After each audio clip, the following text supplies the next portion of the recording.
the end of a playing session, it is essential that you clean out your oboe. When you play, you're pushing moist air through your instrument.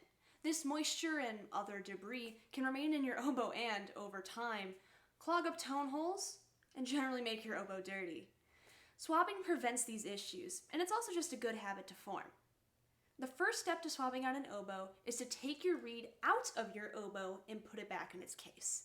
We don't want to accidentally damage a reed. Next, grab your swab. A swab consists of a piece of fabric with a string attached to either end.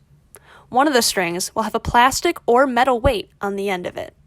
I use a silk swab, which you should be able to get from your local instrument store or from an online vendor if it hasn't already come with your oboe. A swab should be replaced if it becomes frayed or worn. You can wash it, however, by using soapy water, rinsing it, and then hanging it to dry. This cleaning should be done ideally a couple times a year, and you should replace your swab about once a year. Before you put the swab into your oboe, make sure that there are no knots in either the strings or the silk. Knots make it more likely that the swab will get stuck in your oboe, which is something you do not want to deal with. Here's what a knot in one of the strings would look like.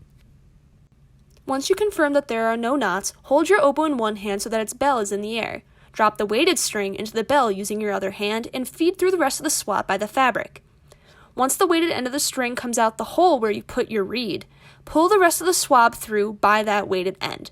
This should be done a few times before dismantling the oboe and putting it back in its case.